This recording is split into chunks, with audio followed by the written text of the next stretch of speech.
The Governor, Edgar Wallace, Chapter 1. The affair of Mary Keene was never forgotten by Robert Cowell Cressham. He was a good hater, as Mr. J.G. Reader was to say of him one day, yet it was an odd circumstance that Mary, dead and buried in Westbury churchyard, should remain as a raw place in the mind of a man who was, to all appearance and certainly by protestation, madly in love with a child she was little more who was 20 years his junior. But Bob Cressham was like that. He was vain, had complete and absolute confidence in his own excellences. He might congratulate himself that he was young at 37 and looked younger, that he was good-looking in an instantly impressing way and looked little older than at 18, when Mary had chosen Red Joe Brady in preference to himself. Mary was dead of a broken heart. She passed 3 days after Joe had been released from a short-term sentence in Dartmoor. If Bob could have found her he would have offered consolation of sorts, but Joe had very carefully hidden her and his boy. Cressham never went to prison. He was too clever for that. Banks and jewelers' stores might become impoverished in a night, but the governor could not be associated with the happening. He was, he believed with reason, the greatest organizer in what is picturesquely described as the underworld. Nobody had ever brought a mind like his to the business of burglary. He had his own office and plant in Antwerp for the reconstruction of stolen goods. In Vienna a respectable broker handled such bonds and negotiable stock as came his way. He could boast to such intimates as Red Joe that he was squawk-proof and was justified in the claim. He came down to Exeter, where Haddon's amusement park was operating, partly to see and partly to dazzle Joe out of his dull but respectable mode of living. A big Rolls limousine was an advertisement of his own prosperity. He did not see the blueness scent, but the parachute dropped square inches the road before his car, and the chauffeur had just time to pull up on the very edge of a tangled mass of cord, silk envelope and laughing girlhood. "Where the devil did you come from, out of the everywhere?" she mocked him. She wore a boy's trousers, a blue silk shirt and a berry, an unusual headdress in those days, and she was lovely, golden-haired, fair-skinned and supple. This was Wenna, daughter of Lou Haddon. He drove her to the fair and delivered her to her father. Having come for the day, he stayed for the week. Red Joe had a bed put for him in his own caravan. Joe had a second van, a motor caravan, but this was not in the fairground. It was garaged in the town. His guest heard about this and drew his own conclusions. At the moment he was not interested in Red Joe's dangerous hobby, and every day he grew more and more fascinated by the girl. He brought flowers to her, which she accepted, a jeweled bracelet, which she refused. Fat Lou Haddon offered lame apologies, for he was a good-natured man who gave things away rather readily and would have married off his daughter to almost anybody rather than worry. Red Joe added to his unpopularity and stirred up all the smoldering embers of hatred by speaking very plainly to his guest. "She's only a kid, Bob, and what have you and I to give any woman? The certainty of getting her a pass on visiting day and the privilege of writing her a letter once a month," Cressham answered coldly. "Personally I've never been in stir, and I don't know what the regulations are about wives visiting husbands, and that sort of thing." "Are you after her?" "She's about the same age as my boy," said Joe wrathfully. "Oh, you want her for the family, eh? You think you've got a call on all the women in the world? You're getting bourgeois, Red, since you've become a monkey dealer." Red Joe wasn't quite sure what bourgeois meant, but he guessed it was applied offensively. Bob lived mostly in Paris and spoke 2 or 3 languages rather well. He was more than a little proud of his education, which was the basis of his superiority complex. Wenna, who had been a woman at 12, "Have no doubts about Mr. Cressham. What am I to do with this fella, Joe? The old man is no protection for an innocent maiden. He wanted me to go riding with his lordship yesterday, and saw nothing wrong in the idea that I should go up to London for a week and stay with Cresham's friends. Fathers are not what they used to be." Joe did not want to quarrel with his former associate. There were very special reasons why he should not. But before he could discuss the matter with Bob Cressham, the girl had settled the affair. There were 2 slaves of hers in the circus Swedish gymnasts, who would have strangled Bob Cressham and sat up all night to bury him, but she did not ask for outside help. It happened in a little wood near the grounds on the last evening of the fair. She gave nobody the details of the encounter, not even Red Joe. All he knew was that Cressham had left Exeter very hurriedly just as soon as the knife wound on his shoulder was dressed and cauterized by a local surgeon.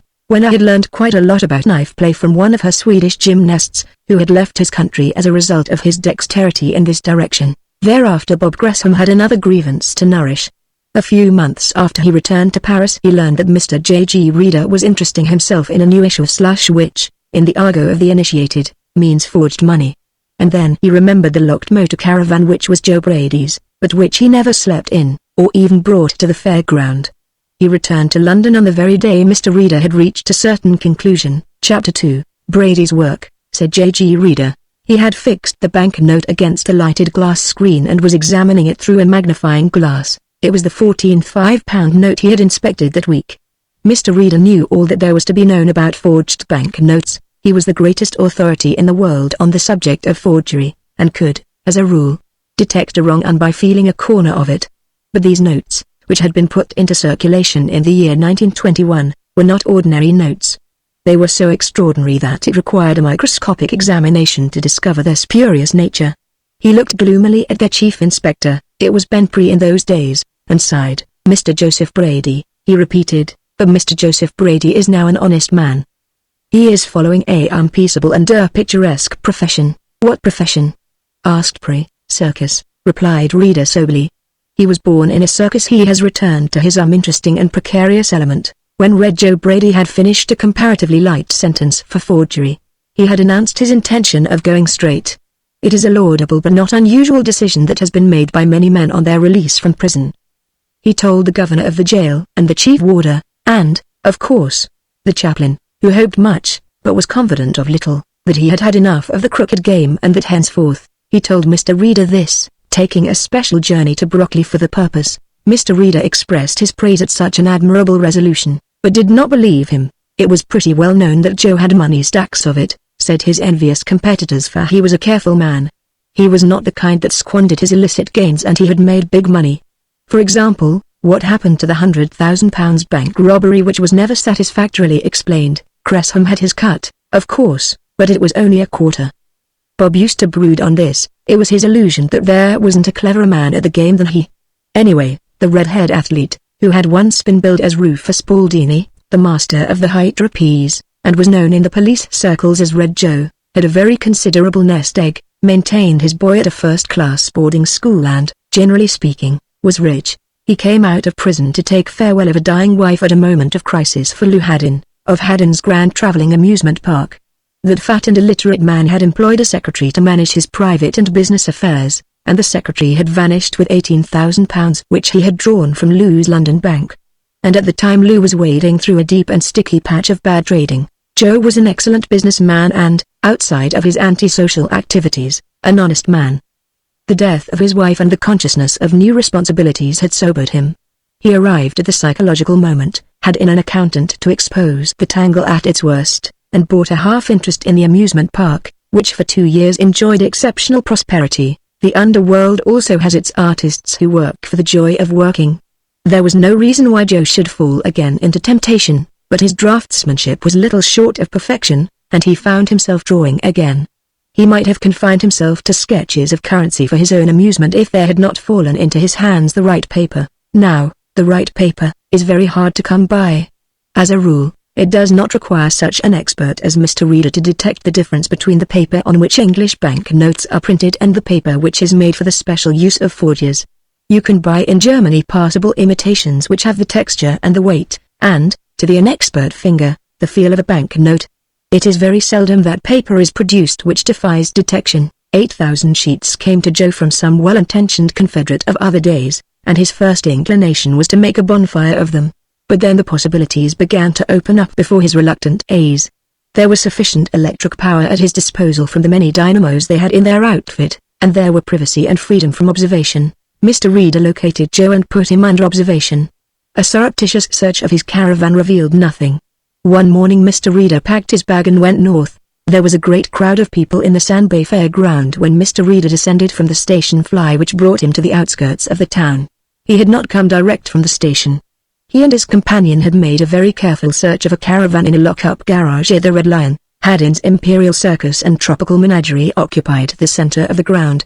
The tower of Haddon's Royal Razzie Glide showed above the enormous tent, and Haddon's various side shows filled all the vacant sites.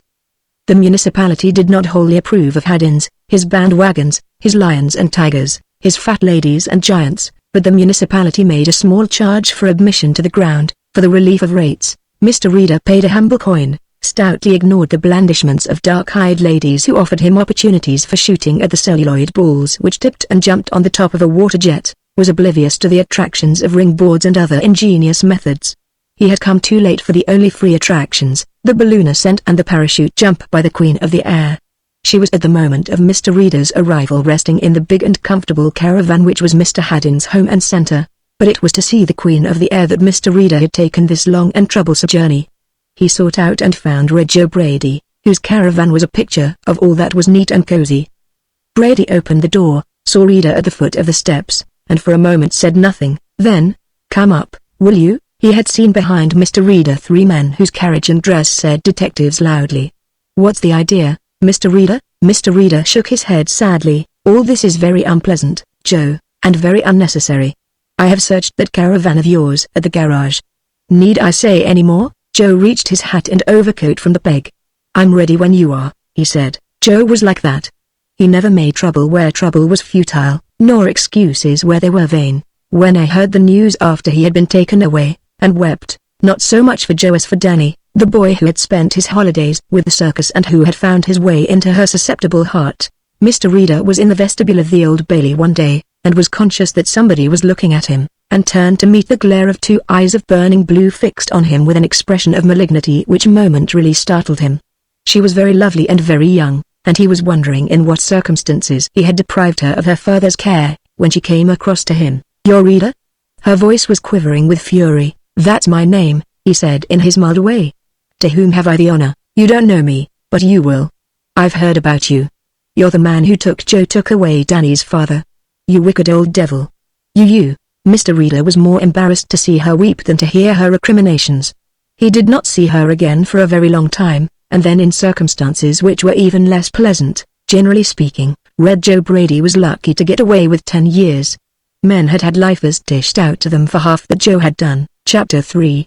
After his sentence, Joe asked if he could see Mr. J.G. Reader, and Mr. Reader, who had no qualms whatever about meeting men for whose arrest and conviction he was responsible, went down to the cells under the court and found Red Joe handcuffed in readiness for his departure by taxicab to Wormwood Scrubs. Such occasions as these can be very painful, and it was not unusual for a prisoner to express his frankest opinions about the man who had brought him to ruin.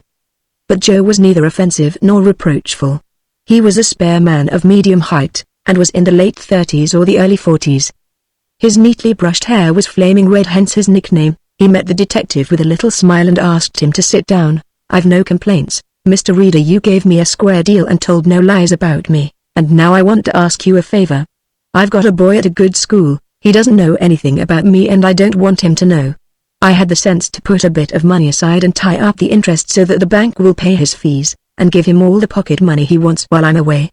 And a good friend of mine is going to keep an eye on him. The police don't know anything about the boy or his school. They're fair, I admit it, but they might go nosing around and find out that he's my son. They're fair, but they're clumsy, and it might happen that they'd give away the fact that his father was in stir." "It's very unlikely, Joe," said Reader, and the prisoner nodded. "It's unlikely but it happens," he said. "If it does, I want you to step in and look after the boy's interests. You can stop them going too far." "Who is your good friend?"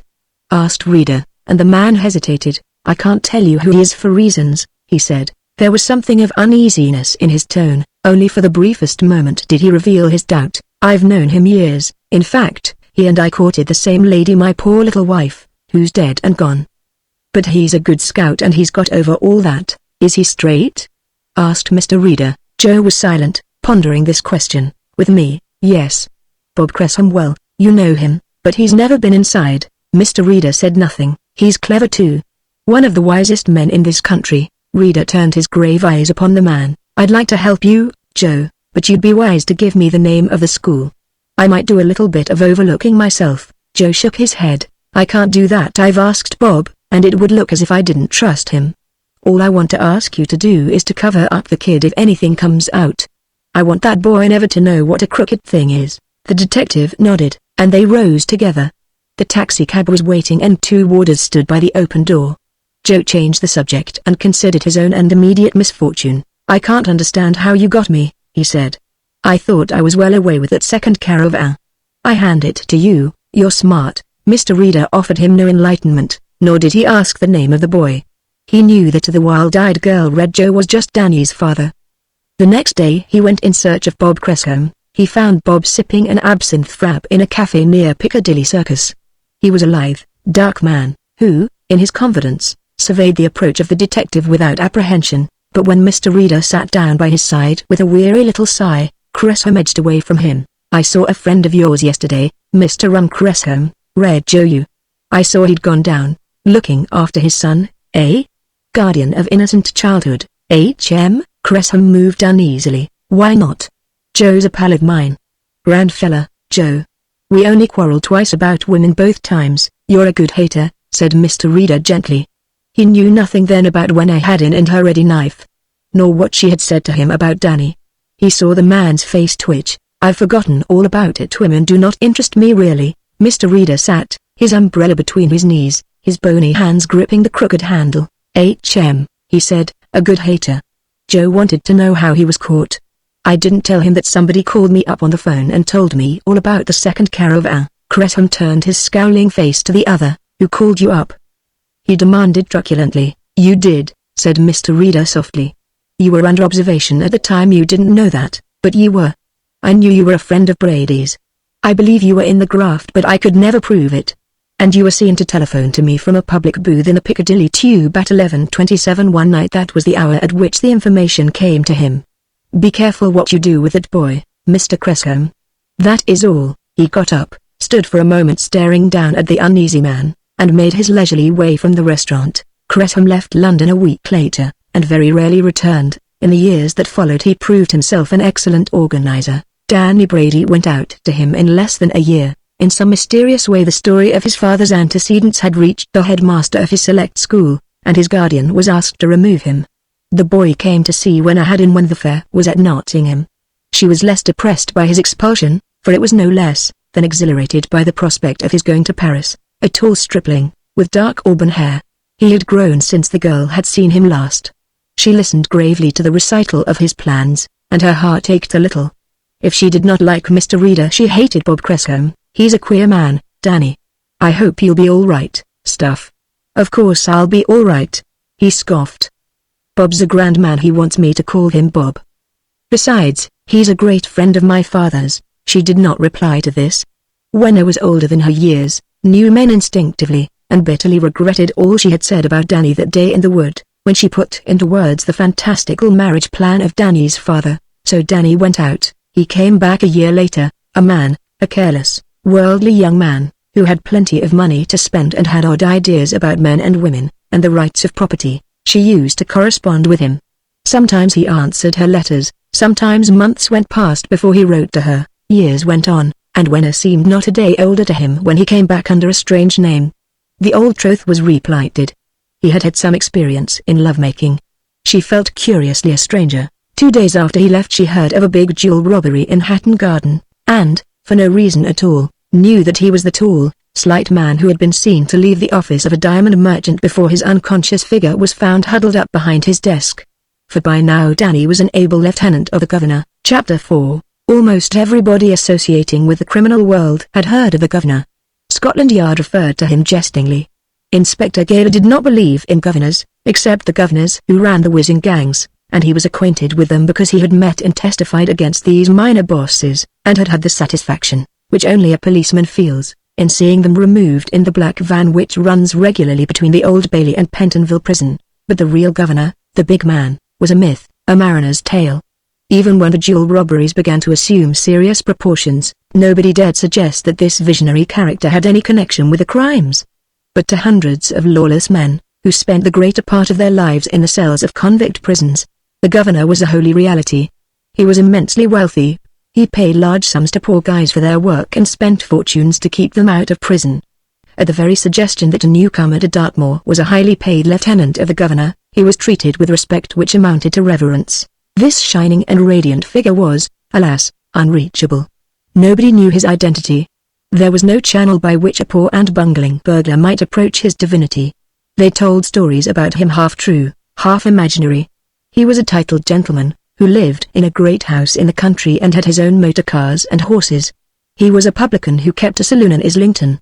He was a trusted member of the CID, who misused his position to his great advantage. Certainly he chose discreet men to serve him, for never had any crime been brought home to him through the failure or loquacity of an assistant. "The Guv'nor," said Inspector Gaylor scornfully, when there was first suggested to him the authorship of the Hatton Garden robbery. You've been reading detective stories. That's Harry Dial's work, but when they pulled in Harry Dial, his alibi was police-proof, and the more closely the crime was examined the more satisfied were the police that the robbery had been carried out by a master which Harry was not. That's no corporal's job, it's a general's. If Bob Gresham was in England I should say it was his, said Gaylor, who was called in by the city police. It is very difficult for the police to believe an organized systems of crime carried out under the direction of one man. They meet in a dark cellar, I suppose. He sneered at the subordinate to whom the governor was becoming a reality. Wear masks and whatnots. Get that idea out of your mind, Simpson. Those things only happen in books. The governor and his general staff did not meet in dark cellars, nor did they wear masks. There is a big hotel near the Place de l'Opéra in Paris which is rather noisy and rather expensive. The noisiest of all the rooms is the big saloon situated in one corner of the block.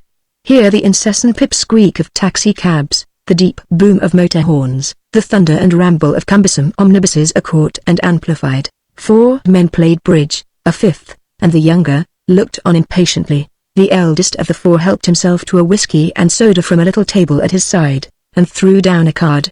The others followed suit mechanically. Nobody worried about the game. The cards might be convenient if some unexpected visitor arrived, though it was very unlikely that any such interruption would come. They called in Reader over that Hauptmann job of ours, you know that, Tommy? The man he addressed nodded. Reader? Asked the young watcher. Isn't he the fellow who pinched my father? Bob Gresham nodded. Reader is hot, but he doesn't as a rule touch anything but forgery. You needn't worry about him, Danny. Yes, he pinched your father. You owe him one for that. The young man smiled. I remember when I loathes him, he said. Funny how women hold on to their prejudices. I was talking to her last week. Bob Gresham's eyelids snapped. Talking to her? Was she in Paris? For a moment Danny was embarrassed. Yes, she came over with her father to see a turn at the hip peak. Gresham was about to say something, but changed his mind. Anyway, Reader's working with the police. He is in the public prosecutor's office now. You're not known in London, are you, Peter? Peter Hertz grunted something uncomplimentary about South Africa, a country where he was known, and Gresham chuckled. Fine. But they don't send their prints over to Scotland Yard, so you're safe. Now listen, I've got a jobs for you boys. They listened for half an hour, and under his direction drew little plans on the backs of bridge markers. At 11 they separated. Danny Brady would have gone too, but the other asked him to wait behind. Stay on, I want to talk to you, kid. Gresham was grayer than he had been when Red Joe went down for his 10. Why didn't you tell me when I was over? He asked. Danny looked uncomfortable. I didn't think you'd be interested. Bob, he said. Gresham forced a smile. Always interested in when she doesn't like me. I saw her a couple of months ago and she treated me like a dog. God, she's lovely. That came out involuntarily. Danny's discomfort increased. She said nothing about me? The young man lied with a head shake. You and she are good friends, eh? Why, yes. As a matter of fact, I gave her a ring. Gresham nodded slowly. His blazing eyes were fixed on the carpet lest they betrayed him. Is that so? Gave her a ring? That's fine. I suppose you'll be thinking of throwing in your hand after this and settling down, eh? There's circus blood in you too. Danny's face went red. I'm not going back on you, he said loudly. I owe a lot to you, Bob. I don't know that you do, said the other. Here he did an injustice to himself as a tutor. For 5 years he had revealed wrong as an amusing kind of right, and black as an artistic variant of white. Crime had no shabby background in the golden floodlight of romance. Its shabby rags, in the glamour with which he had invested them, became delightful vestments. You're doing the job. You're the big shot in the game, Danny. I wouldn't trust anybody but you.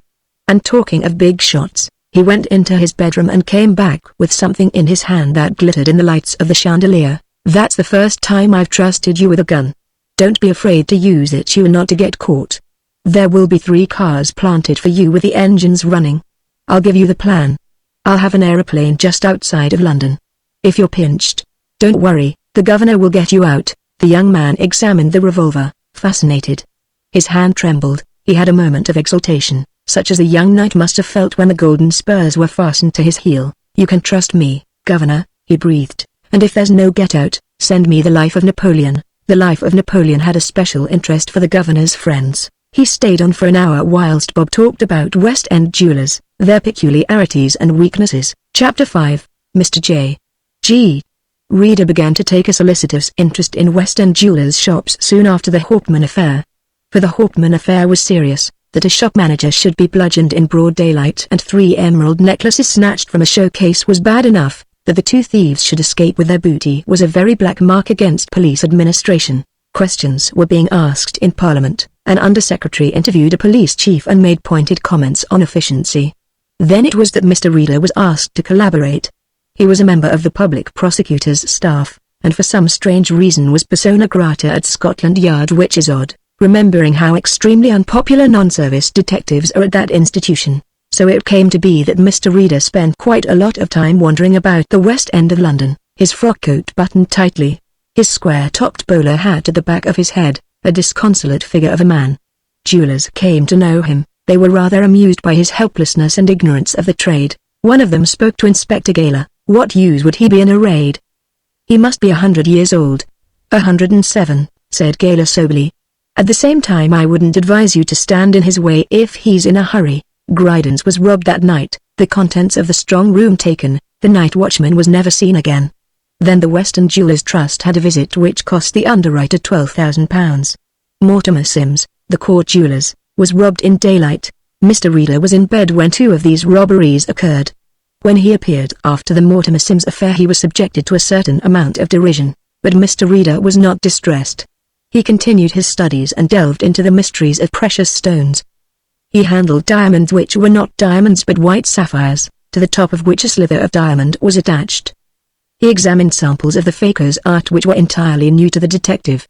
He learned of Antwerp agencies which were exclusively run for the disposal of stolen gems, and of other matters of criminal ingenuity which, he confessed in a tone of mingled admiration and shocked surprise, he had never dreamed about. After the Mortimer Sims robbery he seldom left the West End, actually lived in a small hotel near Jermyn Street, and applied himself more closely to the study of jewels and their illicit collectors.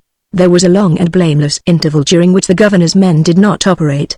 Then one day a typewritten letter came to Mr. Reader. It ran, "Keep your eyes skinned. The 7 sisters are going, and how? Conduit Street will be getting lively soon." There was no signature. The paper on which the letter was written had a soft, matte surface such as you may find in the racks of any French hotel, and the E and I's had been inadvertently typed T. A week passed and nothing happened. Then, on a dreary afternoon, the 7 sisters lay glittering in their blue velvet case for all who cared to stop and admire. They had been written about and photographed, and usually there was a sprinkling of people before Donnybourne's plate glass window, doing homage to these 7 perfectly matched diamonds which had once adorned a royal crown. Today, because it was raining and a gusty wind was blowing, people hurried down Conduit Street without pausing before the big jeweller's store to pay homage. A big 2-seater car drew slowly to the side of the curb, passed in front of a stationary taxicab and came to a halt 20 yards west of Donnybourne's. A young man, wearing a long trench coat, got out at his leisure, examined one of the front tires carefully, and walked slowly to the back of the car. A taxi driver, who stood on the edge of the curb, smoking a short clay pipe, looked at the young man curiously, though there was little reason for curiosity, for there was nothing extraordinary about him. He was rather good-looking. His skin was a deep olive, on his upper lip was a small reddish moustache.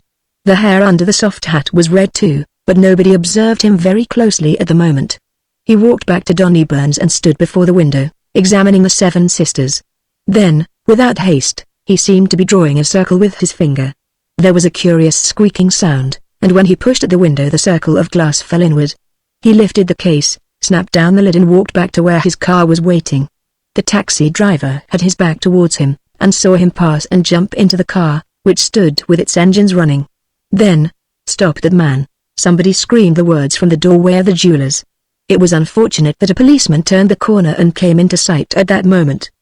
He saw the gesticulating shop assistant, and as the car moved he leapt upon the running board and caught the left arm of the driver. For a second the young man jerked backward, but he could not loose the hold. His knees gripped the steering column as the car gathered speed, his right hand fell into his side pocket. "That's yours," he said very calmly, and as cold-bloodedly as a butcher might destroy a beast, he shot the policeman through the face. It was done in a second.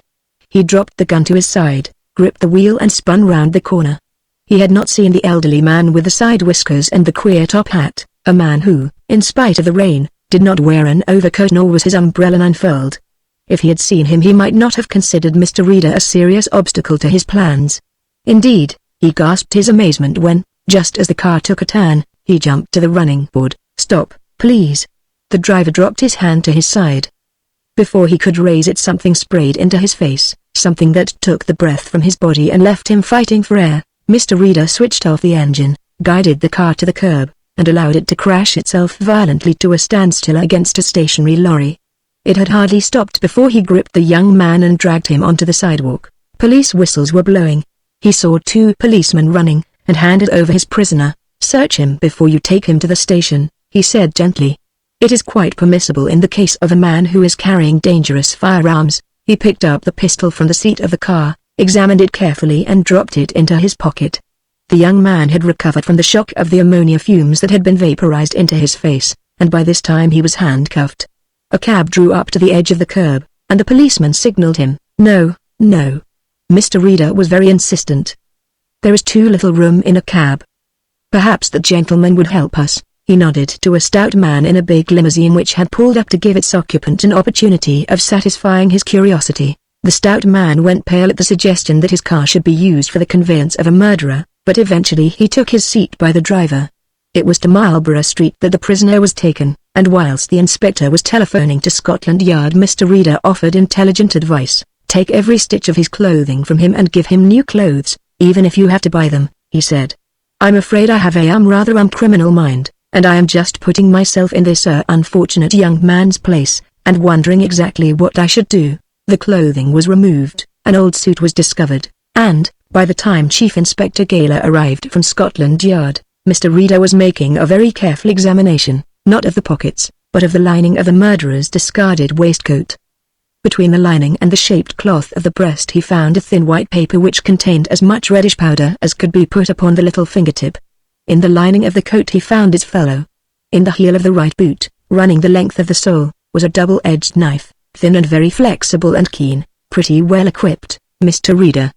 Gaylor viewed the discoveries with interest. "It almost supports your view." "It quite supports my view, Mr. Gaylor, if you will allow me to say so." Mr. Reader was apologetic. "As a rule I do not believe in unorganized crime. The story of Napoleon Fagins at the heads of large bodies of men banded together for illegal purposes is one at which, well, frankly, I have smiled hitherto. He got away with the 7 sisters, eh?" Mr. Gaylor looked around. "Where are they?" Mr. Reader shook his head. "I'm afraid they're not here." "That is one of the mysteries indeed, the only mystery of the raid. The assistant saw him from the moment he committed the crime till the moment he got into his car. When we arrested him we found neither the diamonds nor the case. The car is in the yard, being scientifically dissected, if I may employ so gruesome an illustration. I picked up the machine as it came round the corner, and there was no chance of his getting rid of the diamonds whilst he was under my eye. I searched his pockets the moment the police came up. And that is that. It was no coincidence that he had been in the region of Donnyburn's that afternoon." Mr. Reader did not as a rule pay very much attention to anonymous squawks, but he had been impressed by the paper, and the E with the acute accent. Such an afternoon was climatically most favorable for such a raid, and it was only by a fluke that he was not an actual witness of the murder. He had heard the shot and almost instantly the murderer's car had come into sight. He has given the name of John Smith, which is highly unimaginative. There are no papers to identify him. The car was hired from the Golston garage, hired by the week, and a substantial deposit paid. John Smith has been seen in the West End of London, but nothing is known against him, and for the moment it is impossible to trace his address. I should imagine that he was living at a good hotel somewhere in the West End of London. He has lived in Paris, I should think. His shoes, his shirt and his necktie are French-made. He probably arrived in London a week ago. There was nothing to be gained by questioning John Smith. He seemed to feel the disgrace of wearing block-made clothes more acutely than the brand of murderer, and when an inspector questioned him he was indifferent and unrepentant. "There's one thing I'd like to ask you. Was that old bird who gassed me J.G. Reader? I'd like to have him alone for a few minutes." "You with a gun, I suppose?" said Gaylor savagely. He was no philosopher where a comrade had been killed in the execution of his duty. People who kill policemen receive no consideration from such of the police as happen to be alive. "With your hands, eh? He'd beat the life out of you, you dirty murderer." John Smith was amused. "I shan't hang. Don't worry," he said, almost airily. "Don't ask me who my confederates are, because I wouldn't dream of telling you. Besides, The new police regulations prevent your asking me questions, don't they? He showed 2 rows of even white teeth in a smile. Chapter 6. He was as confident the next morning, the more so since his hotel address had been discovered and he was allowed to wear his own clothes, after they had been carefully searched. The proceedings at the police court were formal. An indubitable murderer was in custody, and for the moment the police were concentrating on their search for the missing diamonds. Whither they had gone was a mystery. The taximan whose cab was near Donnybrook said he had seen the murderer carrying a blue velvet case in his hand. That was the first thing that aroused his suspicion. He had not seen the murder committed. He had been looking round at the moment for his fare, a middle-aged lady whom he had picked up at Victoria and who had kept him waiting an hour, and eventually had not returned. "It's the first time I've been bilked for 10 years, he said. He had this little trouble of his own. He had heard the shot, had seen the car go round the corner, leaving a dead man lying half in the road and half on the sidewalk, and had run to his assistance. A woman who was walking on the other side of the road, who also had heard the shot and had seen the machine pass on, was emphatic that nothing had been thrown from the car, nor did it seem likely to Mr. Reader that the robber should attempt to throw away the gems he had won so dearly. The car, as he had said, had been inspected, the lining removed, and had been stripped to its chassis and the inner paneling unscrewed. But there was no sign of the 7 diamonds. Not for the first time in his life, Mr. J.G. Reader was up against the unbelievable.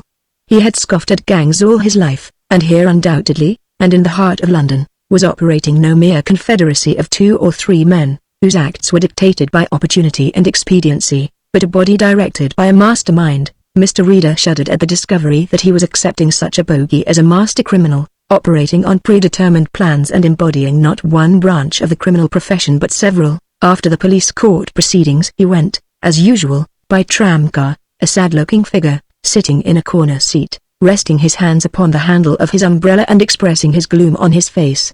The long journey was all too short for him, for he was resolving many things in his mind. It was dark when he came to Brockley Road. As he alighted from the car and cautiously crossed the motor-infested thoroughfare he was amazed to see a familiar figure standing on the corner of the street. Gaylor did not often honor him by visiting the neighborhood. "You are here, are you?"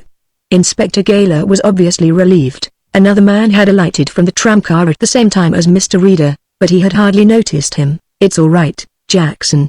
Gaylor addressed him familiarly. "You'll find Benson up the road. Stay outside Mr. Reader's house. I will give you fresh instructions when I come out." They passed into Mr. Reader's modest domicile together. "You've got a housekeeper, haven't you, Mr. Reader?" "I'd like to talk to her." Mr. Reader looked at him. "Paint, aren't you being a little mysterious, my friend? You may think it odd, but I detest mysteries." He was saved the trouble of ringing for his housekeeper, for that amiable lady came from some lower region to meet her employer. "Has anybody been here?" asked Gaylor. Mr. Reader sighed, but did not protest. "Yes, sir, a gentleman came with a letter. He said it was very urgent." "Nothing else?" asked Gaylor. "He didn't leave a parcel?" "No, sir," said the housekeeper, surprised. Gaylor nodded. The 2 men went to Mr. Reader's study. The curtains were drawn, a little fire burned in the grate. It was one of those high-ceilinged rooms, and had an atmosphere of snug comfort. Gaylor closed the door. "There's the letter." He pointed to the desk. It was typewritten, addressed to J.G. Reader, Esquire, and marked very urgent. "Do you mind seeing what it says?" Mr. Reader opened the letter. It was a closely typed sheet of manuscript, which had neither preamble nor signature. It ran, "Read John Smith. I am asking you what may seem at first to be an impossible favor. You are one of those who saw the shooting of Constable Burnett, and your evidence will be of the greatest importance in the forthcoming trial. I do not hope to save him if he comes into court. If you will help him to escape by such methods as I will outline to you, I will place to your credit the sum of £50,000. If you refuse, I will kill you. I am putting the matter very clearly, so that there can be no mistake on either side. It is not necessary to tell you that £50,000 will provide you with comfort for the rest of your life and place you in a position of independence. I promise you that your name will not be connected with the escape. John Smith must not hang. I will stop at nothing to prevent this. Nothing is more certain than that you will meet your death if you refuse to help.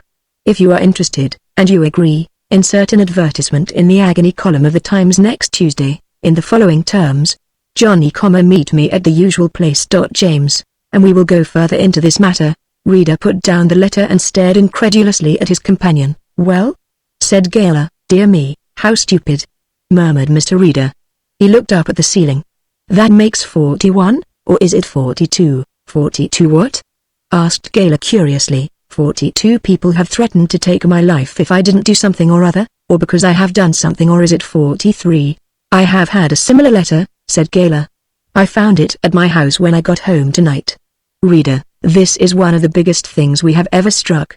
It is certainly the biggest thing I have ever known in my experience as a police officer. It is something more than an ordinary gang. These people have money and probably influence, and for some reason or other we have hurt them pretty badly when we took this young man.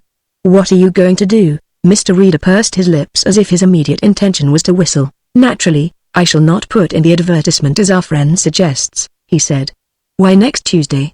Why not tomorrow? What is the reason for the delay?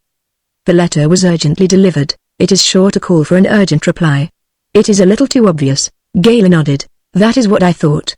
In other words, nothing will happen to you until next Tuesday. My impression is that we are in for a troublesome time almost immediately. That is why I telephoned to the yard to have one of my men pick you up and shadow you down here. These people will move like lightning. Do you remember what this fellow said this morning in court? The whole story was a fabrication and a case of mistaken identity. That is a pretty conventional excuse, reader, but it was very well timed. Who are the witnesses against this man? You are one of the principals. I am, in a way, another. The shop assistant is a third. The two policemen who arrested him hardly count. Huggins, the taxi driver, one of the most important, disappeared at 6 o'clock this evening. Mr. Reader nodded at him thoughtfully. I foresaw that possibility, he said. His taxicab was found in a side street off the Edgware Road, Gayla went on. There was blood on the seat and on the window of the cab. He lives over the Mews, very near the place where it was found. He hasn't been home, and I don't suppose he'll come home, he added grimly. I have got 2 men looking after the shop assistant, who lives at Annerley. He also has had a warning not to go to court. Does that strike you as interesting? Mr. Reader did not answer. He loosened his frock coat, put his hat carefully on a side table and sat down at his desk. He stared absently at Gayla for some time before he spoke, then, opening a drawer, he took out a folder and extracted 2 sheets of foolscap. It is very bad to have preconceived ideas, Mr. Gayla, he said. I did not believe in gangs. I thought they were a figment, if you will excuse the expression, of the novelist's imagination, and here I am discussing them as seriously as though they were a normal condition of life. By the way, I knew the cabman had disappeared. It was silly of us not to have arrested him. In fact, I went to arrest him, and then I heard of the accident. Gayla gaped at him. Arrest him? Incredulously. Why on earth? He had the 7 sisters, the Diamonds. Obviously nobody else could have had them. They were thrust into the cab by Smith, whose name, I think, is Danny Brady, as he passed. In fact, the cab was planted there for the purpose. Huggins, an interesting name, was one of the gang. The blood-stained cab is picturesque, but unconvincing. I should have the Channel Ports very carefully watched and circulate a description of the undeceased. Chapter 7. Mr. Reader's theory had a rapid confirmation. Huggins was picked up the next night, not at a Channel Port, but at Harwich, and he took his place in the dock as an accessory to the murder. Friday came and passed. There was no evidence of reprisal. Gayla would have placed detectives on guard before and in Mr. Reader's house, but that gentleman grew so unusually testy at the suggestion that the inspector decided to let his colleague die any way he wished. I'll be unblowed, said Mr. Reader, and apologized for his vulgarity. That letter was what is called in America a upfront. In other words, it was a show-off and meant nothing. I suspect friend Cresham is establishing an alibi. A little late for an alibi, said Gayla. Not so late as you think, was Reader's cryptic reply. It was during the trial of Daniel Brady that Gresham came to London. There was no reason why he should not. He held a British passport, and there was not a scrap of evidence to connect him with the crime. He had not been at his hotel 5 minutes when they telephoned from the inquiry office to ask him if he would see a lady. Before they told him Wenner's name, he knew who it was. Sorrow had refined, as it had aged, her. He never realized how much older than Danny she was till he saw that pale, haggard face. I've seen Danny, she said breathlessly. He told me that he was coming to London. I've called here 3 times this afternoon. He believes in you. What did he tell you? His voice was sharp. Danny's confidence in him did not outweigh his alarm. That he should be even remotely associated with this crime. She shook her head impatiently. You needn't worry, Cresham, I know you are in this. No, he didn't tell me, but I know. What can we do? You've got to save him." He was staring at her hungrily, and, distressed as she was, she did not realize that even in this tragic moment his interest was for her and not for the man who stood in the shadow of the scaffold. "I don't know what we can do. I'm getting the best lawyers. Only Reader's tied him up pretty completely." "Reader," she gasped. "That old man. Has he done this?" Bob Gresham nodded. "He's always been down on the Bradys," he said glibly. "That old bird will rather die than let up on Danny. He was waiting for him. In fact, he arrested him." She sat down heavily in a chair and buried her face in her hands. He stood looking at the slim, bent back. That must be the ring that Danny gave her, the glittering sapphire on her finger. He went angrily hot at the thought. It must be 10 years since that disagreeable episode in the wood. She had forgotten all that perhaps. He had been a little raw. At any rate, she had forgiven him or she would not be here. "I hate to see you like this, Wenner," he said. "I'll fix Reader for you one of these days." She sprang to her feet, her eyes blazing. "One of these days you? Don't worry, Gresham, I'll fix him. If anything happens to Danny," her voice broke. He soothed her with the clumsiness which was part of his insincerity. She would have attended the trial, but he dissuaded her. "She would upset Danny," he said. In truth he was anxious that she should not meet Reader, that astute man who had a disconcerting habit of telling unpleasant truths, and he was glad that the girl had taken his advice when, on the opening day of the trial, Reader approached him outside the Old Bailey. "You're giving evidence, of course, Mr. Gresham?" The other man turned his suspicious eye upon his questioner. "What do I know about it? I know Danny, of course, but I've been out of the crooked game so long that he wouldn't have told me he was going to do a fool thing like shooting a copper." "Indeed?" Mr. Reader inclined his head graciously. "I suppose that governors do not take risks." "Governors?" said the man scornfully. "Where did you get that word? You've been listening to those penny dreadful flatties at the yard."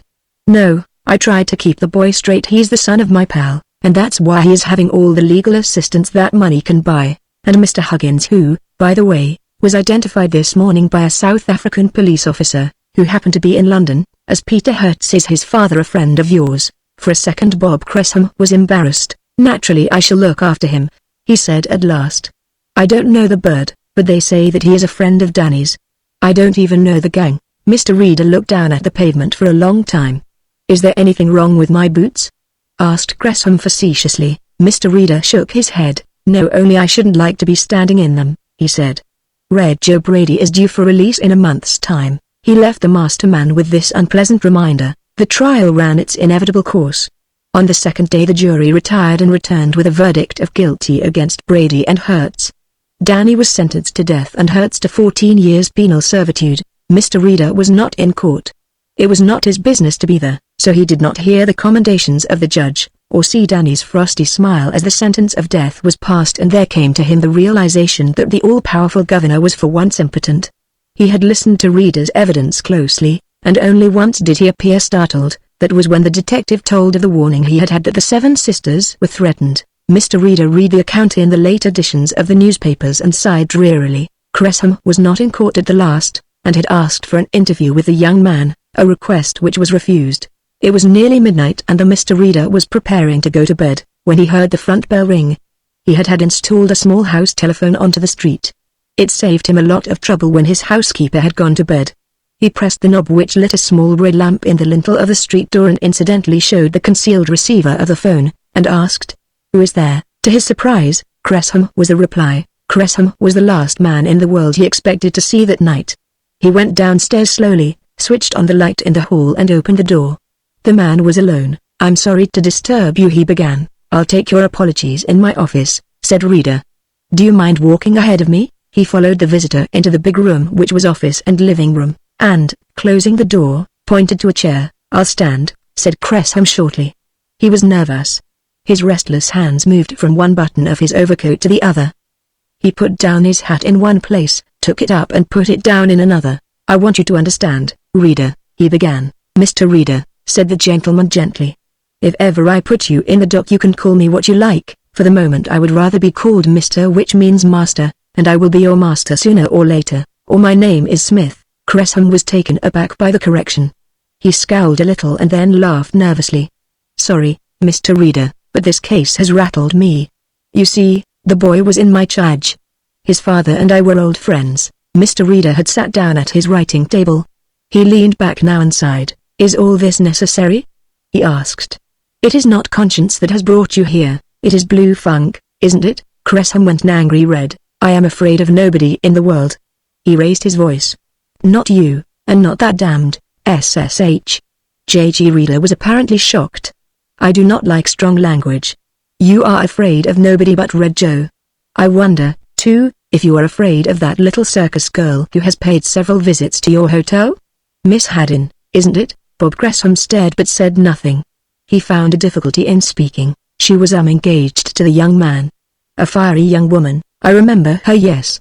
"If she knew what I know." "I don't know what you mean," said Gresham huskily. "Then let me tell you why you have called on me," said Mr. Reader. He folded his arms on the table and fixed the other with a steely eye. "When I see his father, you want me to tell him that I and Mr. Gaylor were offered £50,000 to secure his escape. We were also threatened with death if we did not agree." Gresham's face was ludicrous in its blank amazement. "That is just what you wished to ask me," Mr. Reader went on, "but you don't exactly know how to broach the subject. Well, it is difficult to convey to a police officer the fact that you have both tried to bribe and threaten him without involving yourself in a lot of trouble. I will save you a little trouble, anyway. You were establishing your defense. You trained this boy the way he has gone, and it is going to take the whole Metropolitan Police Force to save your life. If you are wise you will go back to France and let Red Joe give the French police the bother of arresting him for your murder. If you think I am afraid of Red Joe," Mr. Reader nodded, "you are terrified, and I think you have very good reason." Reader walked to the door and opened it. "I don't want to talk to you anymore, Gresham." He glanced down. "I see you are wearing shoes this evening." "Well, I should not like to be in those, either." Gresham gave no further explanation. None of his gang, seeing him now, would have recognized the ruthless governor they knew. Chapter 8. Danny Brady was a foolish young man, but he had quite enough intelligence to know that his appeal, which he would make automatically, was doomed to failure. He was completely satisfied on the subject when the governor, making his morning visit to the condemned cell, told him that a parcel of books had arrived for him. He showed Danny the list and told him he could have one volume at a time. Danny chose The Life of Napoleon. He spent the greater part of the day writing a letter to the girl he would never see again, and took The Life of Napoleon to bed with him. About 11 o'clock he put the book on the floor. "Leave it there," he said to one of the watchers. "I don't think I am going to sleep very well tonight." Now, a condemned prisoner may not sleep with his face covered. When Danny drew the coarse sheet over his head, one of the watching warders admonished him, "Turn down that sheet," he said. Just at that moment the sheet began to go red very rapidly, for Danny had cut his throat with a safety razor blade which had been carefully bound into the cover of the book. All the available doctors could not save Danny's life. He died before 12. The prison governor and 4 warders sat up all night long taking evidence from the warders concerned. Mr. Reader went down and saw the book. Afterwards he called at a London hotel where he knew Gresham was staying. The man had recovered something of his old poise. He expressed his deep sorrow at the death of his young friend, but could give no information about that fatal Life of Napoleon. He admitted that in his youth he had been a bookbinder. That fact was registered on his documents at Scotland Yard, for Bob Gresham had been twice in the hands of the police. "I know nothing about it," he said. "I only put bookbinder because I thought I'd get an easy job in prison. I don't see how the razor blade could be put into the binding." "It is a very simple matter," said Mr. Reader patiently. "The boy had only to tear off the inside paper, and it was easy, because it was stuck with gum that had not even been set. He and Gaylor made a search of the man's baggage, but found nothing in the nature of a bookbinding outfit. There was not sufficient evidence to have justified an arrest, but Gresham spent that night in Scotland Yard answering interminable questions, and was a weary man when they had finished with him. The sensation came into the afternoon papers in the shape of a short paragraph issued by Scotland Yard. "Daniel Brady, lying under sentence of death, succeeded in committing suicide last night at 11 o'clock. The weapon was a safety razor blade which had been smuggled into the prisoner, bound in the cover of a book, by some person or persons unknown." It was the next day that the inquest provided the full story of the tragedy. Mr. Reed read it from start to finish, though he had heard the evidence of every witness before the case came to court. He was reading the newspaper in the room where he had interviewed Gresham, and had put it down by his side, when there was a tap at his door and his housekeeper came in. "Will you see a man named Joseph Brady?" she asked. Mr. Reader drew a long breath. He looked from the woman to the newspaper, then picked up the paper, carefully folded it and put it into his waste-paper basket. "Yes, I will see Joseph Brady," he said softly. Joe had not changed. save that his hair, which had been red, was almost white, and the smooth face that Rita had known was drawn and haggard. Rita pushed up a chair for the stricken man, and he dropped into it. For fully 5 minutes neither spoke. Then Joe lifted his head, and said, "Thank God he went that way." Rita nodded. "I read about the case in prison." Brady's voice was even and steady. "I thought I'd get to London in time to see him, but I got there the morning after it happened. I could have seen him then, but it would have meant going to the inquiry and giving evidence, and telling a lot of things that I want to keep to myself." There was another long interregnum of silence. The man sat, head bent, his arms folded on his breast. He showed no other evidence of his emotion. After a while he looked up. "You're as straight a man as I've ever met, Rita. I've heard other lags say they look upon you more as a pal than an enemy, but that isn't why I've come to see you. I've come to talk about." There was a pause. Bob Cressham, why bother with him?" asked Mr. Reader, and knew he was saying something very inane. A quick smile came and left the man's face. "I thought I'd tell you something. I know all that Cresham's done to my boy, and I know why he did it about this kid Guv'nor. I mean, no, I haven't seen her, I won't see her yet. I've been talking with the boys, you knows their underworld, you call it. I don't, but quite a lot of people do." "And what did they tell you?" "They say Danny was caught on a squeal that somebody planted you to get him." "The same man, I guess, who told you about my printing plant in the caravan." He paused expectantly, and when Mr. Reader said nothing he laughed harshly. "I thought so. I've got money stacks of it. I'm one of the few crooks who have ever made a fortune and kept it. I'm going to spend that money wisely. I'm going to use it to kill Cressham." Mr. Reader murmured something admonitory, but the man shook his head. "I'm telling you that I'm going to kill him. That's going to be my little joke. But I shan't be caught, and I shan't be punished. I'm going to hang him, Reader, hang him by the neck till he's dead. That's the sentence I've passed on him. And neither you nor any other man will know it. That's the thought that's keeping me sane." "You're mad, you fool," said Mr. Reader, with unusual roughness. "No murderer ever gets away with it in this country. I'm not taking too much notice of what you say. I feel terribly sorry for you. If I were not an officer of the law I should say he deserved almost anything that's coming to him. Get out of the country, go to the Cape or somewhere. I'll help you at Scotland Yard." Red Joe shook his head. "I stay here. I'm not leaving this country even if Cressham leaves. He'll come back, there's nothing more certain than that, and I'll kill him, Reader. I came to tell you that, and to tell Scotland Yard that." He picked up his hat and walked to the door. For once in his life Mr. Reader found himself entirely devoid of speech. He walked to the window and looked out. A taxicab was waiting. He saw the man enter and drive off, and, going back to the telephone, he called Gayla. The inspector was out and was not reachable. Mr. Reader contented himself with writing the gist of the interview and sending it by express post to Scotland Yard. It occurred to him afterwards that it was his duty to arrest the man summarily. He was a convict on license, and had uttered threats to murder, which in itself was a felony. But somehow that solution never occurred to Mr. Reader. And it must be admitted, although he was on the side of the law, that it took him a long time to energize himself into ringing up the hotel where he knew Cressham was staying. He did not expect to find that good hater, and was surprised when, after a short delay, Cresham's voice replied to his. The man listened and laughed scornfully. Evidently something had happened which had removed his fear of Red Joe, and what that something was Mr. Reader was curious to know, but was not satisfied. It was Bob Cressham who pointed out the strict path of duty, and Mr. Reader was pardonably annoyed. "If he threatened me, why didn't you pinch him?" demanded Cressham. "You'd look silly if he did me in, but he won't." "Why are you so sure, my dear friend?"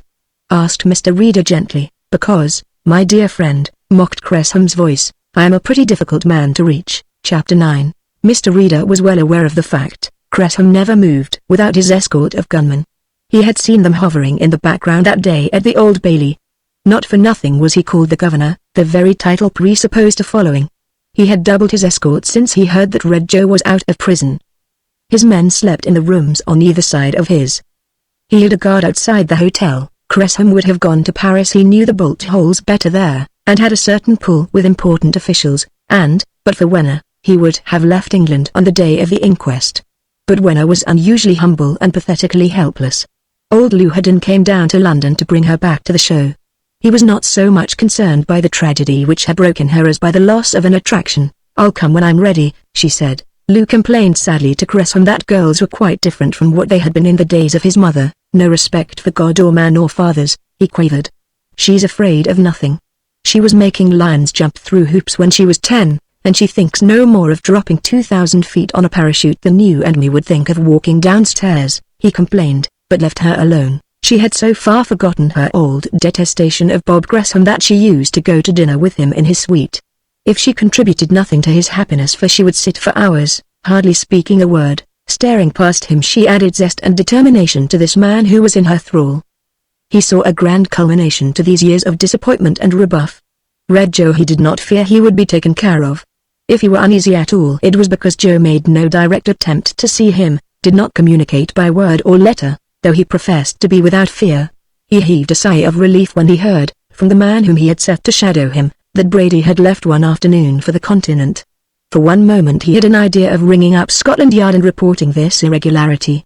A convict is not allowed to leave the district to which he is assigned, and a breach of this law might bring about his return to prison to complete his sentence. Only once he spoke to Wenna Haddon about Joe. She answered his question with a shake of the head. "No, I haven't seen him, poor man. I expect he's too heartbroken to see anybody. I think if anybody loved Danny as much as I did, it was his father." She thought for a long time, then she said, "I'd like to see him. Perhaps he'd help, with Rita?" And, when she nodded, "Don't be silly. Joe thinks Rita is the best chap in the world. That surprises you, doesn't it? But then, you see, Joe doesn't know what Rita's done for him. That old man is as artful as the devil. If you told Joe, he'd laugh at you." She was eyeing him steadily. "Why? If you can convince me, you could convince him." He was rather taken aback. "I didn't convince you, I merely told you the truth," he said. She did not answer this, and he reached out and laid his hand on hers. She made no attempt to withdraw it. Poor Ed Joe. Her voice softened. He never knew how simple or complex she was, whether she was either, or just a humdrum medium made radiant through the eyes of his passion. Old Lou Haddon, white-haired and obese, could talk for hours in his monotonous, sleep-making voice, and always the subject was Wenna and her peculiar values. Red Joe once said she had the brains of a general, but, by accounts, some generals are rather stupid. "Why poor Joe?" he asked, and suddenly tightened his grip on her hand. "We have kept his caravan just as he left it," she said. "Nobody uses it, of course. I tidy it every week." Lou grumbles at the cost of haulage. She invariably referred to her parent in this familiar way, and deducts it from Joe's share. He owns half the park. As she spoke, she looked at him oddly. "You are a friend of Joe's?" "Yes," she nodded. "Then I can ask you something. He was charged with forging bank notes, wasn't he? Could they imprison him again supposing they found something else against him?" Gresham became suddenly very attentive. "Like what?" he asked. "Bonds and letters of credit. I found the plates in the wall lining of the caravan. He had a sort of secret panel there. Nobody knew it." Bob Gresham's heart leapt. "Are they there still?" he asked. He tried to give a note of carelessness to his inquiry. She nodded. "Yes, the plates, and the papers, and everything." Could the law punish him for that? He considered this. "I shouldn't think so," he said. He had hazy notions about the English law, but here he saw the making of a second charge, which might easily dispose of a serious menace. She told him that Joe had had an assistant, a man who still worked with the circus, and who was the only person beside herself who had access to the van. When he left her that night, Gresham had made up his mind.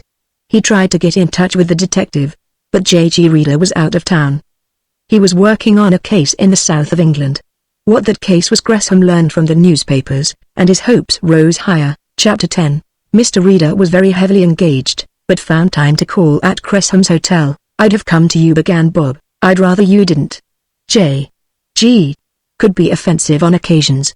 I have already a bad name in Brockley." Gresham swallowed this with a grin. "I noticed in the newspapers that you were working on a case, and I wondered if I could help you," he said.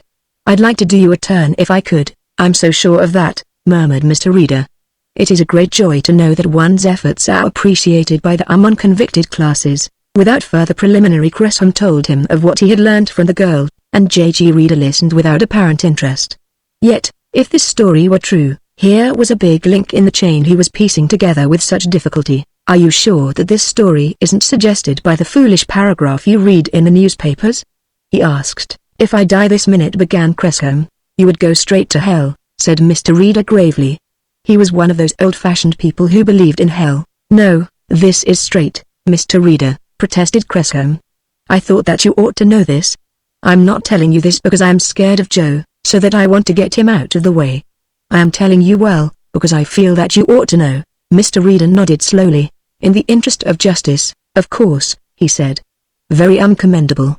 Where is this entertainment park at the present moment?" "They will be near Barnet next Monday," said Cressham. Then, anxiously, "What is the law on the subject, Mr. Reader?" J.G. pursed his lips thoughtfully. "I'm not a lawyer," he said. "But, of course, it is very, very wrong to be in possession of the instruments of forgery. And this assistant, you say, is still carrying on her bad work?" So I understand." Cressham corrected himself hastily. He offered a suggestion which was received without comment. Joe's caravan was invariably parked on the outside edge of the camp, and could be approached without observation. The night watchman who patrolled the fairground rarely went as far. "I will undertake to get you the key of the van. As a matter of fact, I am staying the night on Monday. I suppose you could get a search warrant and that sort of thing, but I am asking you as a personal favor to make sure I'm right before you get a warrant. I do not want to be brought into this." "You don't want to be brought into anything, Mr. Cressham," said Reader unpleasantly. "Hitherto you have been very successful. Is the young lady a friend of yours now?" If he had stopped to think, Bob Cressham would have realized that no young lady's name had been mentioned. "We have always been good friends," he said, and then realized his mistake. "I suppose you mean Miss Haddon. I don't know what she's got to do with it. A nice young lady, but rather impetuous," said Mr. Reader. "She thought I was responsible for Joe's arrest, when really it was you. She probably thinks I was responsible for Danny Brady's death, when it was you know, I think, who it was. It is all very interesting." Mr. Reader had something to think about. Nobody credited so staid and matter-of-fact a man with such an insatiable sense of curiosity as he possessed. All that night until he retired to his chaste bedroom he pondered the information Bob Cressham had offered. His acquaintance with the law told him that the rearrest of Red Joe would be followed by an acquittal. The man had served imprisonment for an act of forgery, and if some other act, which had occurred concurrently, was revealed, the law would take a lenient view. The mysterious assistant was another matter. Mr. Reader had not heard of an assistant, but then there was quite a number of happenings about which he knew nothing. It was a coincidence that he had been occupied for 2 or 3 days with the matter of forged letters of credit. There was no secret about this. The fact that the forged letters had been cashed and that Mr. J.G. Reader, the well-known forgery expert, had been in consultation with certain bank managers in Brighton had been published in the morning newspaper, and had been read by Cressham. The man who was passing the letters had also negotiated some bearer bonds of a spurious character. That fact, too, was public property, and yet all the evidence he had accumulated pointed to a certain Hochstapler in Berlin, about whom the Berlin criminal police were pursuing close inquiries. There was a German end to it beyond any doubt, but that did not mean that the letters had not been forged in England. A search warrant would be easy to secure, and as easy to execute. Yet he hesitated to make the necessary application. If the truth be told, Mr. Reader had a sneaking sympathy with Red Joe. The police thought they had removed every kind of plate and press from the van. It was quite possible that the press had been renewed and was being employed to print from the plates which only Joe could have made. He consulted Gayler on the subject, but the inspector was not enthusiastic. It was one of those frequently recurring periods when the police were unpopular because they had failed to secure 2 important convictions, and the usual questions were being asked in the House of Commons. "It's the German crowd, I should think. Where did you get the information from?" "I'm sorry, that was a question that police officers did not ask Mr. Reader. He either volunteered the source or refused it, for he was very jealous about betraying the confidence of the least worthy of men. There was reason in this, because such revelations frequently compromised other and more important squeaks. Reviewing all the possibilities, J.G.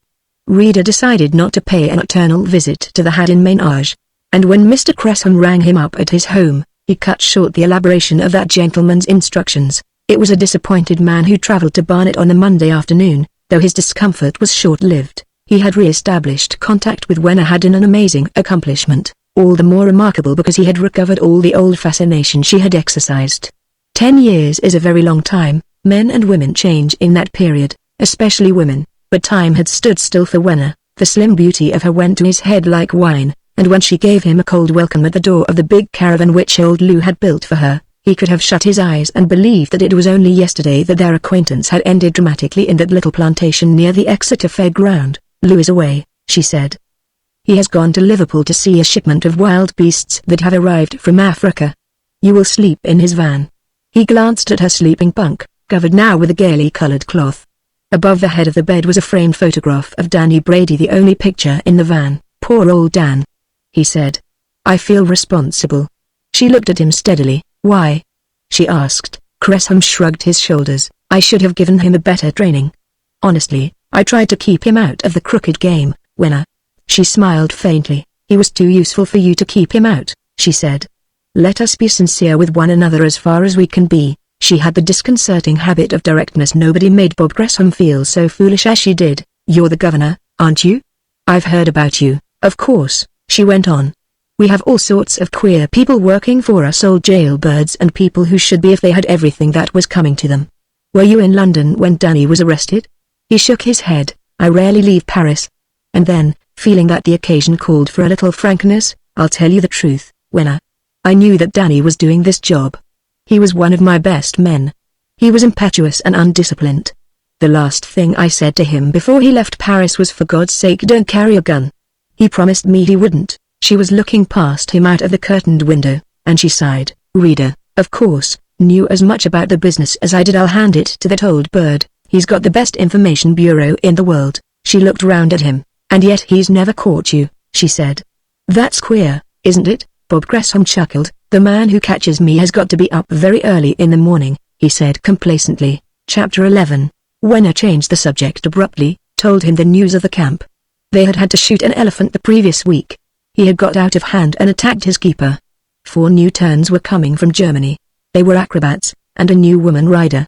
He learned from another source, when he was wandering about the grounds, watching the men renovating the vans, that Guv'nor had had a narrow escape from death when the fair was at Nottingham. The old balloon in which she made her spectacular ascent had burst in midair, and she had only just time to release herself. Even then, the parachute did not open until she was less than 100 feet from the ground. Fortunately, she had fallen on the top of a straw rick, uninjured. He talked to her about this over the meal she had served in her van. "It was nothing," she said carelessly. "I was hoping the parachute wouldn't open. I'm glad it did now. There's something I want to do very badly. Lou's got a new balloon. It's the one you saw being filled in the grounds. You've got to cut this parachute jumping, Guv'nor," he said. "Why?" she asked. She did not raise her eyes from her plate. "You're going to cut the circus business altogether." His voice shook a little. "This morning you said I was the governor. I am. I've made a fortune, Guv'nor, and I'm cutting my little circus too. I've bought a villa at Como, where I'm going to live half the year, and I'm going to travel the other half. I'm going to call it the Villa Guv'nor." "Why?" she asked again, and when he spoke his voice was husky. "I've wanted you all these years, and now more than ever. I've only loved 2 women in my life, Guv'nor, and you make me forget the other one." She pushed the plate away from her and looked up at him suddenly. "Is this a marriage proposal, or are you suggesting one of those attachments that are so popular in circuses?" she asked coolly. Her self-possession took his breath away. "Why, of course marriage," he blurted. "You're thinking of what happened that time at Exeter? I've hated myself ever since. Guv'nor, I'm crazy about you." He reached out for her hand, but this time she drew it away. "I'll think about it," she said brusquely, and at that moment the big Swede who was her servant came in with a huge pot of coffee. He was a big man, hideously ugly, and lame in one leg, the result of a bad fall. He and his brother had been Gwenna's bodyguard as long as she could remember. They were both past the age for active work in the ring, but Gresham had always thought, and had no reason to change his opinion now, that he would prefer the hug of a bear to a rough and tumble with these broad-shouldered giants. "Stefan wears well," he said, when the man had gone, and added jocularly, "I believe if you told him to cut my throat he'd do it." She seemed disinclined to discuss Stefan, and when the table was cleared she found a pack of cards and they played piquet together. Throughout the game she seldom spoke, and he had the impression that her mind was far away from the cards, though she played with all her old skill. But in other respects she was vague, distraught, and when she spoke at all, which was rarely, she gave him the impression that she was making a conscious effort. At the end she threw down her hand and leaned back in her folding chair with a sigh. "So you're going to marry me, are you, and take me away out of all this?" "Como?" She shivered, and her face hardened. "That's where we were going, to Como, Danny and I," she said, very evenly. And then she changed the subject with that odd abruptness which he had observed of late. "Have you seen Rita?" The question startled him out of his self-possession. "Rita?" he stammered. "No, why should I see Rita?" "You've got that man on your mind," she nodded. "Yes, very much on my mind." "You haven't seen him?" Her eyes were searching his face. Gresham laughed. He realized how artificial that laugh was. Wenna turned to a cupboard set in the wall by the bed head, and, opening it, took out a key. "You asked me if you could look over Joe's van. Here is the key of it. You won't find the plates, and you're not to make any attempt. I'm trying to get in touch with Joe. I want him to take the things away." She was going to say something, but checked herself, walked to the door and opened it. "Good night," she said. He tried to take her hand, intending no more than to kiss it, but she snatched it away from him and slammed the door before he was halfway down the steps. He found the Swede waiting to show him to his van. "You want to see Joe's van, don't you?" He had a hoarse, deep voice which was hardly human. "Sure," said Gresham. "You might show me where it is." "I don't think I'll look at it tonight. I'll wait till the morning." The Swede led the way in silence past shrouded wagons and traction engines, stopping before a van the contour of which, despite the darkness, Gresham recognized. He only wanted to locate it, in case Reader changed his mind. Then he followed the Swede back to his own sleeping place, bade him good night, and went inside, bolting the door. Wenna puzzled him. He had the sense that she was expecting some tremendous happening. Her mind was certainly not upon her visitor. By the aid of a traveling lamp which the Swede had lit for him, Gresham sat down to finish some important work that he had begun before he had left London. It was true that he was surrendering the title of which he was so proud, and the chieftainship of the group of gangs which he had directed so skillfully. There was reason more or less. His jewelry factory at Antwerp had been visited by the police, and from the fact that they were accompanied by an English detective, Bob Gresham guessed that this search was a direct consequence of the Seven Sisters raid. The French police were working too. He had received news that a club of his had been raided. Worse still, his own private apartments on the Ito Isle had been visited by detectives and searched. Unless he had fallen into some error, it was impossible that he could be associated either with the gang or with the Antwerp establishment.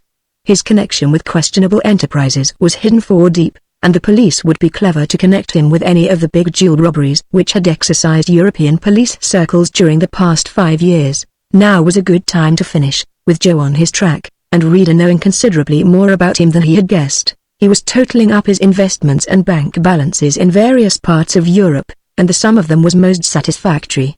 He undressed, put out the light and went to bed. He did not sleep well, though the bed was comfortable enough.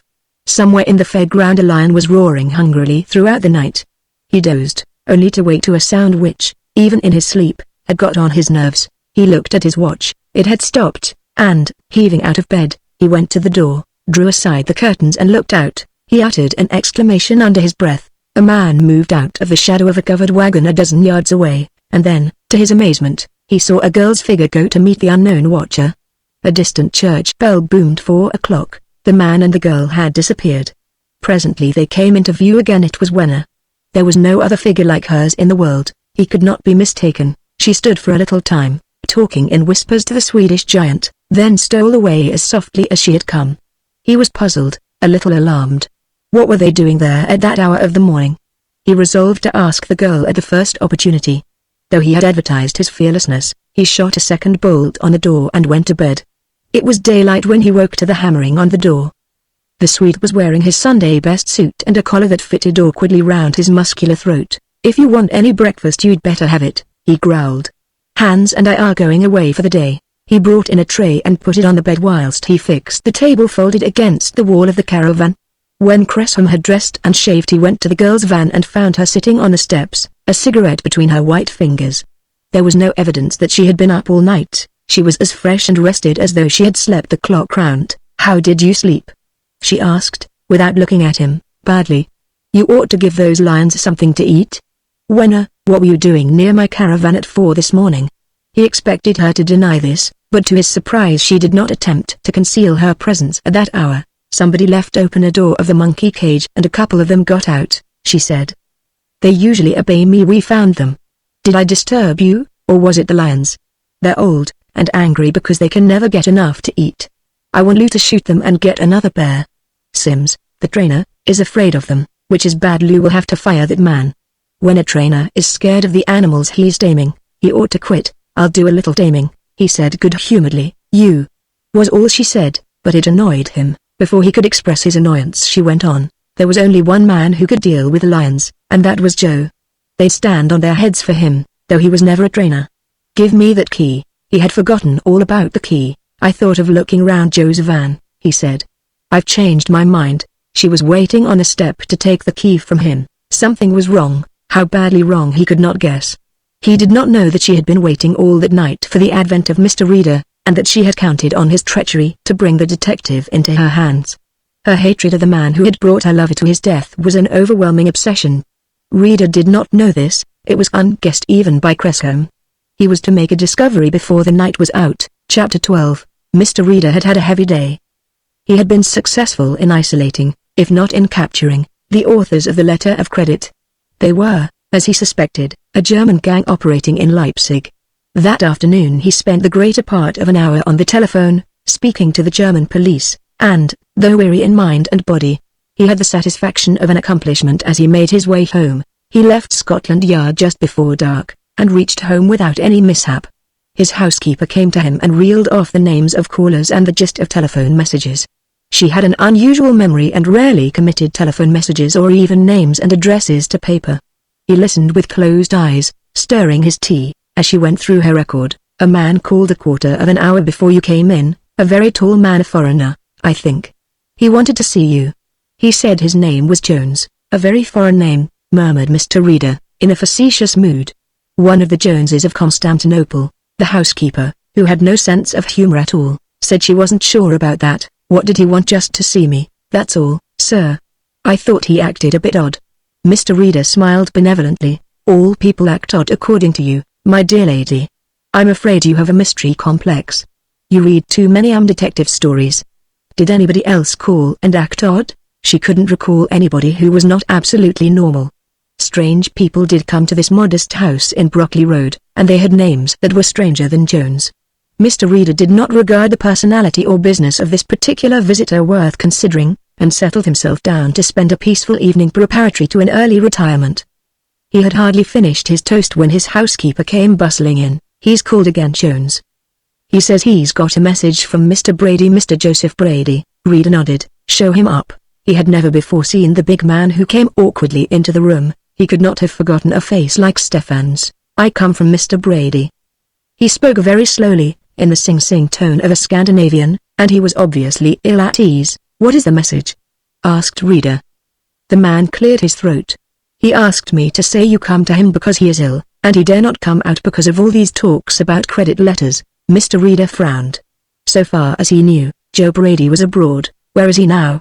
He is out of bed, got up, said the man, and now he himself is downstairs in the car. Tell him to come here. The man shook his head. He will not come, but he says, if you will speak with him a little while, he shall be very pleased. I was with him working at the circus, the assistant of him. Mr. Reader remembered the mysterious assistant whom for a short space of time he had suspected. All right, go down and wait. I will be with you very shortly. It was not extraordinary for him to have these furtive interviews with men who, wisely or wrongly, refused to come to his rooms, and although it was not what he expected of Red Joe, there might be a very special reason, and there was no harm in learning what it was. When he got downstairs and closed the front door behind him, he saw the man waiting on the pavement. A spatter of rain was falling. The beginnings of a northwest gale swept the deserted street. Near to the curb was what Reader thought was a tradesman's small delivery van. He did not give it a great deal of attention until the man pointed to the curtained back of the vehicle. He is there. Because of his sickness we have to carry him on a bed. J.G. Reader was halfway to the van when he smelt the trap. It was too late. An arm like a steel bar closed round his throat. A huge hand covered his mouth. But it was no feeble old gentleman that the Swede was throttling. Reader inched round and, freeing his arm, struck a blow which would have paralyzed any man of ordinary strength. Hans, a second man leapt through the opening at the back of the van. Mr. Reader did not feel the stick that struck him. When he recovered he was lying full length on a mattress. The car was apparently moving along a main thoroughfare, for he could hear the clang of tramcar bells. His hands and his legs were tied together, but they had not attempted to gag him. If you make a noise I hit you with this iron bar, said a threatening voice. Stefan was squatting by his side. Mr. Reader's head ached a little, but not very much. He boasted, the thickest skull of any man associated with the police force. But he would have dearly loved to have his hands free, and suggested this course in a weak voice which advertised his feebleness to the hearers. But they were adamant. Where were they taking him? He tried to catch a glimpse of the road they were following, but the tarpaulin covers at the back of the van had been laced tight. They were still on the tram lines, and after a while he guessed by the fall in temperature that they were crossing the river. He was resigned to anything which might happen and was ready to justify whatever disaster might overtake him. His stupidity had been unbelievable. To be caught by a trick which would not deceive the most junior detective that ever patrolled a London street. For that he deserved everything that happened. But why? He had no active enemies, none certainly who could contrive so theatrical a vengeance. There were many who disliked him intensely, and prayed nightly for something unpleasant to happen to him, but they were first-year men, languishing in Dartmoor and Parkhurst, and no scheme of reprisals survives the first 12 months of prison. They would meet him when they were discharged with a self-conscious smile, and apologize to him for all the things they had promised when they were sentenced. Cresham's gang? It was hardly likely. Cresham had nothing to gain. Mr. Reader then remembered the story of the caravan, the obvious step that had been made to bring him to the amusement park. Cresham couldn't get him the one way, so he was trying another. And yet Cresham had no reason for taking a step which might jeopardize his own safety. The girl. The solution came like a flash. Cresham had been the dupe. Of course, it was the girl who had told him all this fanciful story about forged plates, and Cresham had fallen for it. She knew he was a traitor, then? That was some satisfaction, though little comfort. Mr. Reader began to take a serious view of the position. Men he knew, and he could foretell to an nth what steps they would take in certain eventualities, but a woman was a mystery to Mr. Reader, and had always remained so. If this fiery young woman had any reason for avenging the death of Danny Brady, there might be some unhappy consequences to this ride. The journey seemed interminable, but after something that was over an hour and seemed just within the limits of eternity, the car turned from the road and jolted over a rough track. Mr. Reader's hearing was very good, though there were times when he pretended to be slightly deaf. He heard strange sounds which could only have one significance.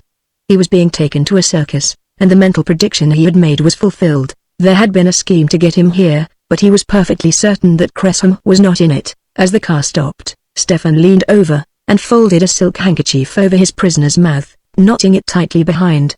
He and the other man, who descended from the driver's seat, lifted the detective and carried him across the field. Rain was falling more heavily now, and the wind was so strong that the men staggered under their burden. Their progress took them past a monstrous, pear-shaped object which swayed and rolled so far that it touched one of his bearers. This was the balloon on the trapeze of which Wenner swung to the awe of rustic crowds. Presently he felt himself being lifted into a caravan, and a few seconds later was lying on the dusty floor. Red Joe's caravan. He recognized it, and well he might, for he had once searched it most thoroughly. Stefan dragged him partly to a sitting position and propped him against the wall before he unfastened the handkerchief about the prisoner's mouth. The only light came from a tiny oil lamp hanging on the wall, and by this he saw that the windows of the caravan were shattered, as also was the glass upper half of the door. Hands went out, but Stefan waited. "I hope you won't have to wake the young lady from her beauty sleep," said Mr. Reader politely. "You shut up," growled the Swede. "You'll be sorry when she comes." "I shan't be sorry when you go," said Mr. Reader frankly. "You have certainly the most unpleasant face I have ever seen. I hate to hurt your feelings, but Before the Swede could answer him, the door was pulled open, and Wenner Hadden came in. She wore no hat or coat, her blouse was spotted with rain, her hair wildly disheveled.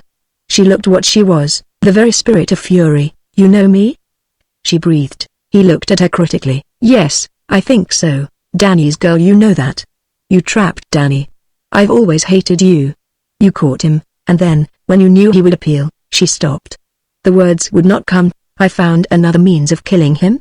said Mr. Reader. "Did Cresham tell you that too? You know what I'm going to do to you, don't you?" She went on breathlessly. "I'm going to put you in the lion's cage, and if anybody wants to know how it happened, we'll tell them about a man who was prowling in the night, a sneaking, prying old detective." She turned quickly. Somebody was turning the handle. Before she could shoot the bolt, Cresham was in the caravan, looking from one to the other. "What's the idea?" "What are you doing?" "What I tried to do last night," she said. Her voice was like steel. "I've got Reader to the camp, where I wanted him. I thought you'd bring him. You told him all that I told you?" "Well, that was a lie. There are no plates here. I read in the newspaper that he was looking for forged letters of credit, and I passed this yarn on to you because I was sure you'd squeal. Joe always said you were a squealer, and Joe," said Mr. Reader, "was right." There was a certain flippancy in his tone, though there was little excuse for lightheartedness. "What are you going to do with him?" Cresham looked from the prisoner to the girl. The governor governed nobody now. He was ludicrously impotent. "He's going into the lion's cage, that's where." into the lion's cage, and if you interfere I'll put you there too." She was half hysterical. The actualities were more ugly than the plans of vengeance she had dreamt of. She was stricken with horror at the thing she planned to do. The three of them stood looking down at where Rita sat. Their backs to the door, none saw it open, until a rush of cold air made the girl turn. "Hello. Giving a party?" said the newcomer, and then he saw Rita and his mouth opened wide. "The man who murdered your son, Joe. Rita, he sent you to prison." Her voice was shrill, unnatural. Watching her closely, Mr. Rita saw that she was on the verge of collapse. He saw something else. The white-faced Gresham edged back along the side of the big caravan, but he did not pass Red Joe, whose hand shot out and gripped him. "Is that so?" Red Joe's voice was a drawl. "Untie that gentleman." "Hi, you Swede, I'm talking to you." There was an automatic pistol in his other hand. The giant was glaring at the intruder. At a signal from the girl he would have leapt to his death, but she put out a shaking hand. "Untie him." "You don't know what you're doing, Joe." "I guess I do," said Red Joe. Mr. Rita rose and stretched himself. By the time he had recovered the circulation of his numbed hands, he was alone in the locked caravan. He thumped at the door, but without success. There was nothing to do but to sit and wait. 2 hours passed, and then a key grated in the lock. The door swung open. It was Red Joe. He came in, closing the door behind him, his hands thrust deep into his pockets. "There's a car waiting for you to take you home, Mr. Rita," he said. "I'm sorry this happened." This girl was mad. I guess she's always been a little bit that way. She knows now. Gresham told her the truth. "Where is he?" Joe's shoulders rose in a shrug. "I've killed him," he said calmly. "She doesn't know. The two Swedes don't know. I sent them to their caravan. But I killed him as I said I'd kill him. I was going to shoot him, but then the other idea came to me. It gave me a chance of keeping my promise to kill him so as you'd never find his body. I'm telling you this, we're alone together. If you can catch me, I'm willing to be caught." "You're under arrest," said Rita. All that night the police searched the fairground, but there was no vestige of Gresham. The night watchman had heard nothing, but then, he had been busy pegging down flapping canvas, and an hour before dawn the balloon had broken from its moorings and sailed away. The only people who ever saw that balloon again were officers on a homeward-bound Cape boat. They saw the big, sagging bag falling into the sea. There was no car attached to it, but something was swaying to and fro in the gale. "Almost looks like a man hanging from that balloon," said the chief officer. He did not check the speed of the boat. The balloon had fallen 5 miles away and a heavy sea was running. This conversation was not repeated to Mr. Reader for years afterwards. Even then it was quite superfluous. He had already decided to his own satisfaction the way Bob Gresham went.